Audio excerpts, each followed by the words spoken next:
மீன ராசிக்கு போன காதல் போனது தான் திரும்ப வரவே வராதுன்னு நான் ஒரு வீடியோவில் சொல்லியிருந்தேன்.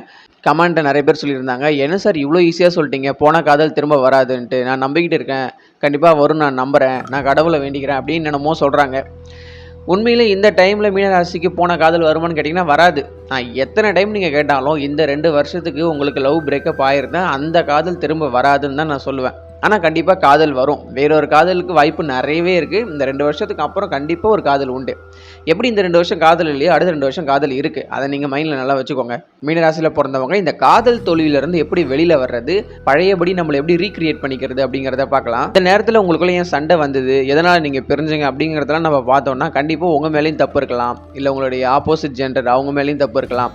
கண்டிப்பாக ஏதோ ஒரு விஷயம் நடந்து நீங்கள் பிரிஞ்சு போயிட்டீங்க, வேறு வழி கிடையாது. நீங்கள் லவ் பண்ணவங்க உங்கள் மைண்டுக்குள்ளே வந்து உங்களை டிஸ்டர்ப் பண்ணிட்டு தான் இருப்பாங்க. உங்களால் அவங்கள மறக்கவே முடியாது. எந்த இடத்துக்கு போனாலும் அவங்க உங்கள் கூட இல்லையே, அவங்க கூட இருந்த நாட்களில் உங்களுக்கு திரும்ப திரும்ப உங்களுக்கு மன அழுத்தத்தை கொடுத்துக்கிட்டே இருக்கும். இதை நான் நிறைய வீடியோலையும் சொல்லிட்டேன். உங்கள் காதல் திரும்ப உங்ககிட்ட வந்ததுன்னா ரொம்ப சந்தோஷம். உங்கள் கூட நானும் ரொம்ப சந்தோஷப்படுறேன். போன உங்களுடைய காதல் திரும்ப உங்ககிட்ட வரலன்றதுக்காக நீங்கள் கஷ்டப்படக்கூடாது, என்னுடைய சப்ஸ்கிரைபர் கஷ்டப்படக்கூடாது அப்படின்னு நான் நினைக்கிறேன். மீனராசி யங்ஸ்டர்ஸுக்கு தான் ஸ்ட்ரெஸ் நிறைய இருக்குது. ஆனால் ஒரு சில மீனராசிக்கு லவ் சக்ஸஸாகவும் ஆகிருக்கு, கல்யாணம் வரைக்குமே போயிருக்கு. பிரேக்கப் எந்த அளவுக்கு ஆகுதோ அந்த அளவுக்கு சக்ஸஸும் ஆகிட்டு தான் இருக்குது. என்னதான் ஒரு 80% லவ் பிரேக்கப் ஆனாலும் 20% சக்ஸஸ் ஆகி மேரேஜ் வரைக்குமே போயிருக்கு. நிறைய மீனராசிக்காரங்களையும் பார்க்க முடியுது. அந்த கூட்டத்துக்குள்ள நீங்கள் கூட வரலாம். உங்கள் லவ் இப்போ பிரேக்கப் ஆகியிருந்தால் கூட திரும்பி வர்றதுக்கான வாய்ப்புகளும் கண்டிப்பாக இருக்குது.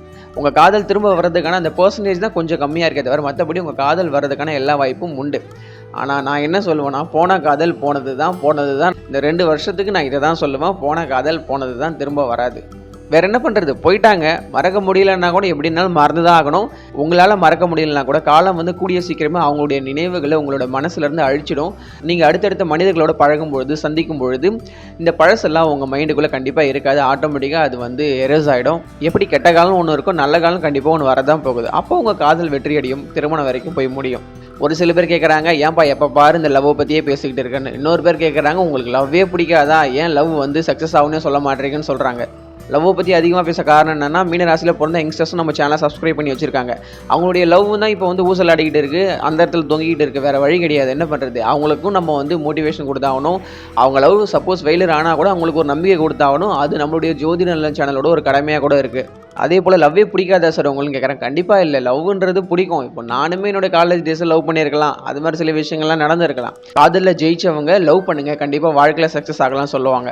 காதலில் தோர்த்தவங்க காதலை விட்டுட்டு உங்களுடைய கெரியரில் கவனத்தை செலுத்துங்க, அது உங்களை சக்ஸஸ் நோக்கி கொண்டு போயின்னு சொல்லுவாங்க. அதுக்காக லவ் பண்ணால் கெட்டு போயிடுவாங்க, லவ் பண்ணாமல் இருந்தால் அவங்க சக்ஸஸ் ஆகிடுவாங்கன்னு கூட நம்ம சொல்ல முடியாது. லவ் நீங்கள் பண்ணுறதுல எந்த தப்பும் கிடையாது. இப்போ நீங்கள் பண்ணுற லவ் ஃபெயிலியர் ஆகிடுச்சுன்னா அதுலேருந்து நீங்கள் ஒரு மாதம் 2 மாதத்துக்குள்ளே ரிகவர் ஆகி வந்துட்டீங்கன்னா எந்த பிரச்சனையும் கிடையாது. நீங்கள் அதே நினச்சிட்டு 2 வருஷம் 3 வருஷம் புலம்பிட்டு இருந்தீங்கன்னா உங்களுடைய வருங்கால வாழ்க்கை ரொம்பவே வீணாயிடும். அது இப்போ உங்களுக்கு தெரியாது.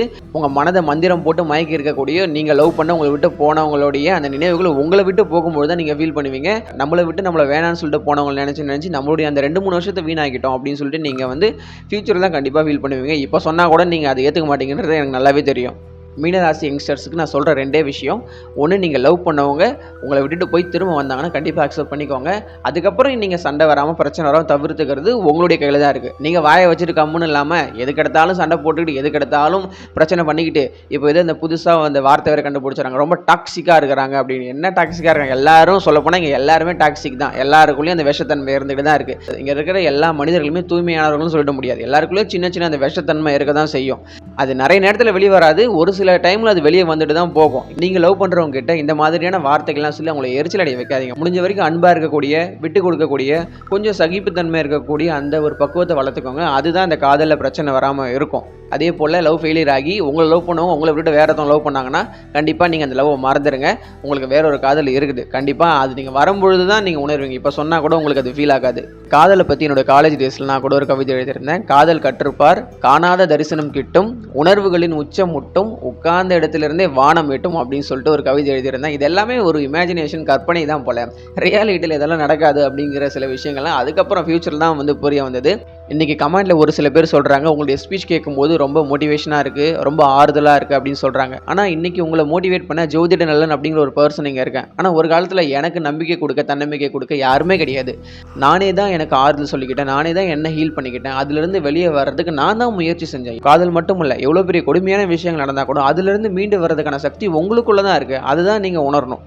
மற்றவங்க உங்களுக்கு ஆறுதல் சொல்கிறது பக்கபலமாக இருக்கிறது ஒரு நல்ல விஷயம் தான். ஆனால் அதெல்லாம் ஒரு டெம்பரவரி தான். பெர்மனெண்ட்டாக உங்களுக்கு ஆறுதல் சொல்லிக்கணும்னா நீங்களே தான் உங்களுக்கு ஆறுதல் சொல்லிக்கணும், தன்னம்பிக்கை அளிச்சுக்கணும். அதுதான் ரொம்ப ஃபாஸ்ட்டாகவே நீங்கள் வந்து ஒரு சோகமான விஷயத்துல ரிகவர் ஆகிறதுக்கு ஹெல்ப் பண்ணும். அதே போல் இப்போ நீங்கள் லவ் பண்ண போகிறீங்க அப்படின்னா கூட ஒரு மைண்ட் செட்டோட போங்க. அந்த லவ் வந்து ஃபெயிலியர் ஆகலாம், சக்ஸஸ் ஆகலாம். ரெண்டுத்தையுமே நம்ம ஏற்றுக்கணும், ரெண்டுத்தையுமே நம்ம ஒரே கண்ணோட்டத்தில் பார்க்கணும். என் லவ் சக்ஸஸ் ஆகிடுச்சு, என் லவ் போல் உலகத்தில் இல்லவே இல்லைன்னு சொல்லிட்டு வானத்துக்கு பூமியும் குதிக்காமல், என் லவ் ஃபெயிலியர் ஆகிடுச்சு, நான் உண்மையாக தான் இருந்தேன் சொல்லிட்டு புலம்பிட்டு இல்லாமல், எது நடந்தாலும் அதை ஏற்றுக்கிட்டு தான் ஆகணும் அப்படிங்கிற அந்த மைண்ட் செட்டோட நீங்கள் லவ் பண்ணுங்கள்.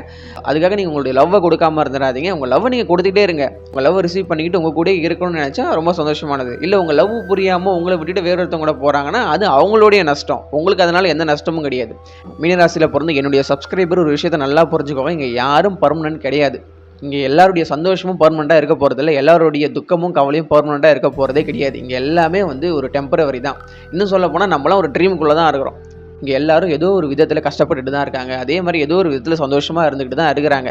சும்மா லவ்னு அதையே கவ்விக்கிட்டு இல்லாமல் இருக்கக்கூடிய நாட்களில் எந்த அளவுக்கு வந்து அமைதியாக மகிழ்ச்சியாக இருக்க முடியுமோ அதை நோக்கி உங்களுடைய கவனத்தை திருப்புங்க. அதுதான் உங்கள் வாழ்க்கையை காதலை விட ரொம்பவே திருப்திப்படுத்தும் அப்படின்னு நான் சொல்லிக்கிறேன். மீனராசியில் பிறந்தவங்களுக்கு நான் இவ்வளோ சொல்லி நீங்கள் கவலைப்படுறீங்க, அவங்க டிப்ரெஷன் குறையலை அப்படின்னா நான் இன்னொன்றும் சொல்கிறேன். நான் கண்கூடவே பார்த்துருக்கேன். யாரெல்லாம் உண்மையாக லவ் பண்ணி லவ் ஃபெயிலியர் ஆகுதோ அவங்களுக்கெல்லாம் ரொம்ப அழகான அன்பான இந்த உலகத்திலே இல்லாத அளவுக்கு ரொம்ப வந்து ஒரு குட் கேரக்டரான ஒரு பர்சன், ஆணாக இருந்தால் ஒரு பெண்ணுக்கு, ஒரு பெண்ணாக இருந்தால் ஒரு ஆணுக்கு, அந்த மாதிரியான வந்து ஒரு லைஃப் பார்ட்னர் எல்லாம் கிடைக்கிறாங்க.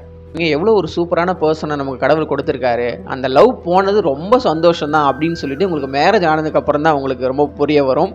உங்களுக்கு அழகான உங்களுடைய பெருமையை கௌரவத்தை எல்லாத்தையும் காப்பாற்றுற மாதிரி ஒரு குழந்தை கண்டிப்பாக பிறக்கும். உங்களுக்குன்னு ஒரு ஃபேமிலி உருவாகும். அந்த ஃபேமிலி ரொம்ப பாசமாக, அன்பாக, ஸ்ட்ராங்காக, ரொம்ப ஆழமாக உங்கள் குடும்பம் எந்த மாதிரி இருக்கணும்னு நீங்கள் ஆசைப்பட்டீங்கன்னா அந்த மாதிரியான ஒரு வடிவமைப்பில் உங்களுக்கு கடவுள் கரெக்டாக அமைச்சு தருவார். இது எல்லாமே வருங்காலத்தில் கண்டிப்பாக நடக்க தான் போகுது. இது எல்லாத்தையும் மறந்துட்டு திரும்ப அந்த லவ்ங்கிற குழிக்குள்ளேயே நீங்கள் போய் விழுந்துக்கிறது தான் ரொம்பவே வந்து ஒரு சேடான விஷயமா இருக்குது. நம்ம வீட்டில் திருஷ்டி கழிக்க அந்த எலுமிச்சம்பழத்தை தலையில் சுற்றி தூக்கி தூரம் போடுவாங்களே, அந்த மாதிரி உங்கள் போன காதில் தூக்கி தூரம் போட்டுட்டு இருக்கக்கூடிய உங்கள் வாழ்க்கையை சூப்பராக சந்தோஷமாக சிறப்பாக உங்களுக்கு பிடிச்ச மாதிரி வாழ்கிறதுக்கான அந்த என்ட்ரன்ஸ்குள்ளே நீங்கள் நுழைங்க. அது மட்டும் இல்லாமல் இன்றைக்கி கிருஷ்ண ஜெயந்தி வேறு. உங்கள் வீட்டில் இருக்கக்கூடிய குட்டி குழந்தைங்களுக்கு கிருஷ்ண வேஷம் போட்டு ரொம்ப சந்தோஷமாக மகிழ்ச்சியாக இருக்கக்கூடிய ஒரு நாளாக தான் கண்டிப்பாக இன்றைக்கி இருக்கும். மீனராசியில் பிறந்தவங்களுக்கு லவ் ஃபெயில் ஆகிடுச்சுன்னா கண்டிப்பாக நீங்கள் கடவுள்கிட்ட வேண்டிக்கோங்க. உங்களுக்கு நல்ல காதலை கண்டிப்பாக அந்த கிருஷ்ணர் கொண்டு வந்து கொடுப்பாரு. கிருஷ்ணர்னாலே காதல் தானே. நம்மளுடைய கிருஷ்ண பரமாத்மா கிட்ட எல்லாருமே கற்றுக்கக்கூடிய ஒரு குவாலிட்டி ஒன்று இருக்குது சொல்லிட்டு ஏதோ ஒரு யூடியூப்ல நான் கூட பார்த்துருந்தேன், எனக்கு சரியாக ஞாபகம் இல்லை. எவ்வளோ பெரிய பிரச்சனை வந்தால் கூட அதை ரொம்ப ஜாலியாக யதார்த்தமாக ஒரு விளையாட்டாக அதை எதிர்கொள்வார். அப்படி எதிர்கொண்டு அதில் வெற்றி காண்பார் கிருஷ்ண பரமாத்மா அப்படின்னு சொல்லிட்டு சொல்லியிருந்தாங்க.